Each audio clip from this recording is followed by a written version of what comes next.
Welcome to Swiss homemade food. இன்றைக்கி வந்து பலாப்பழ பாயசம் செய்யலான்னு இருக்கேன். ரெசிபி என்னென்னு பார்ப்போம். ஜவ்வரிசி 1 கப்பு, முந்திரி, பூசணி விதை, கிர்னி விதை, நாட்டு சர்க்கரை இந்த கப் எடுத்துக்கலாம். ஏலக்காய் பொடி, மில்க்கு காசி வச்சுக்கணும். இது வந்து தேங்காய் பால் 1 கப். ஏன்னா அது வந்து கேரளா ஸ்டைல் மாதிரி தான் இருக்கும். அதனால் அந்த தேங்காய் பால் ஊற்றினா அது ஒரு டேஸ்ட், கேரளா ஸ்டைல் டேஸ்ட் வரும். பலாப்பழம் இந்த மாதிரி வந்து கட் பண்ணி வச்சுக்கோங்க. ஜவ்வரிசி வந்து வேகிறதுக்கு ரொம்ப நேரம் ஆகுங்க. அதனால் நம்ம என்ன பண்ணிடலாம்னா, ஜவ்வரிசியை வந்து கழுவி நல்லா கொதிக்கிற தண்ணியில் போட்டுட்டு ஒரு 5 நிமிஷத்தில் ஆஃப் பண்ணிவிடுங்க. அதுக்கப்புறம் ஒரு 10-15 நிமிஷம் கழிச்சு அதை ஓப்பன் பண்ணிங்கன்னா நல்லா வெந்து சூப்பராகிடும். ரொம்ப நேரம் வேக வைக்கணும்னு அவசியமே இருக்காது. அந்த மாதிரி நீங்கள் ட்ரை பண்ணி பாருங்கள். இப்போ நம்ம வந்து ஜவ்வரிசி வேக வச்சுக்கலாம். இந்த மாதிரி ஜவ்வரிசி பார்த்திங்கன்னா 5 நிமிஷம் கொதி வந்து போட்டுட்டு கலரி விட்டு ஆஃப் பண்ணிட்டீங்கன்னா இந்த மாதிரி சூப்பராக வெந்துடும். ஏன்னா சம்டைம் பார்த்தீங்கன்னா ஜவ்வரிசி நீங்கள் ஸ்டவ்வில் வச்சு வேக வச்சிங்கன்னா ரொம்ப நேரம் ஆகும் வேகிறதுக்கு. இந்த மாதிரி வந்து நல்லா புசு புசுன்னு இந்த மாதிரி வரவே வராது, கரைஞ்சிடும் சம்டைம். ஆனால் நீங்கள் இந்த மாதிரி ஒரு ட்ரை பண்ணி பாருங்கள். நான் ஆல்ரெடி இது வேக வச்சு வச்சுட்டேன். இப்போ வந்து பாத்திரம் சூடாகிட்டு இருக்குது, போட்டுக்கலாம்.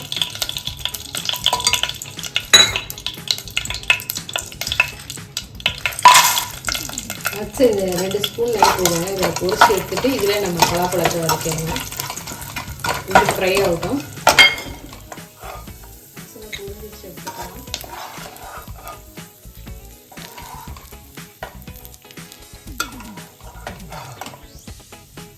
எல்லாருமே வந்து முந்திரி, பாதாம், பிஸ்தா தான் நம்ம யூஸ் பண்ணுறாங்க. நம்ம இந்த கிர்னி விதை, பூசணி விதைலாம் நம்ம சாப்பிட மாட்டோம். நீங்கள் எல்லாமே ட்ரை பண்ணுங்கள். பசங்க பெரியவங்க யார் சாப்பிட்டாலும் உடம்புக்கு ஹெல்த்துக்கு நல்லது. அது பல சத்துக்கள்லாம் இருக்குது. டேஸ்ட் வைஸும் நல்லாயிருக்கும். நான் எல்லாத்துக்குமே நிறைய யூஸ் பண்ணுறேன். இப்போ வந்து இந்த நெய்தே வந்து நம்ம பலாப்பழத்தை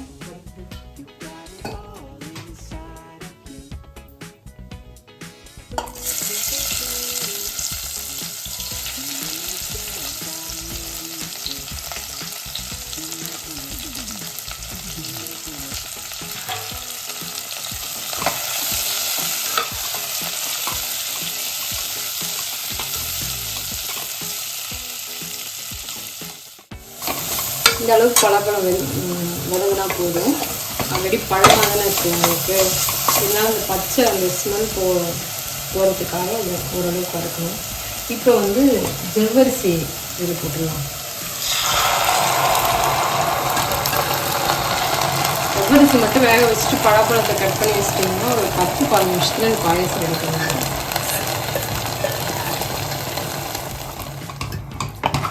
மிக்ஸ் பண்ணி விட்டுடலாம். இப்போ வந்து நம்ம நாட்டு சர்க்கரை போட்டுக்கலாம். வெல்லமும் போட்டுக்கலாம். இது வந்து சுகருக்கு பதில் நாட்டு சர்க்கரை இல்லை வெல்லம் யூஸ் பண்ணிக்கிட்டிங்கன்னா இந்த கேரளா ஸ்டைலுக்கு நல்லாயிருக்கும் சாப்பிட்றது. வெல்லம் கரையணும்.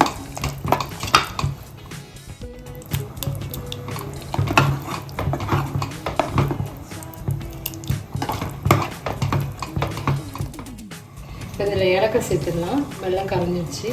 1 பிஞ்ச் உப்பு சேர்த்துக்கலாம். நல்லாயிருக்கும். ஸ்வீட்டில் எந்த ஸ்வீட்டாக இருக்கணும். இது வந்து இவ்வளோ திக்கு போதுங்க. ஏன்னா நம்ம பால் இப்போ தேங்காய் பால்லாம் சேர்க்கணும். ஸ்டவ் ஆஃப் பண்ணிட்டு தான் சேர்க்கணும். இப்பயே சேர்த்துட்டோமா உங்களுக்கு வெல்லம் போட்டிருக்கிறதுனால உங்களுக்கு பால் சேர்க்கும்போது திரிஞ்சிடும். அதனால் நம்ம ஸ்டவ் ஆஃப் பண்ணிவிட்டு பாலை சேர்த்துக்கலாம். வெல்லம் நல்லா கரைஞ்சிடுச்சு. இப்போ நம்ம ஆஃப் பண்ணிடலாம் ஸ்டவ். இப்போ பால் சேர்த்துருவாங்க. தேங்காய் பால் இதை சேர்த்துக்கலாம்.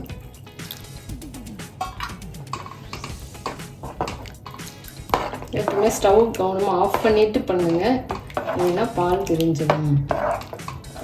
இன்னொன்று ஆற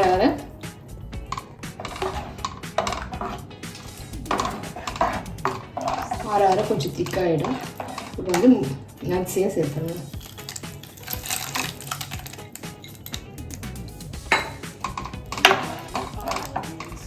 அதுக்கப்புறம் உங்களுக்கு எந்த அளவுக்கு திக்னஸ் இருக்குது ரெடி ஆகிடுச்சிங்க.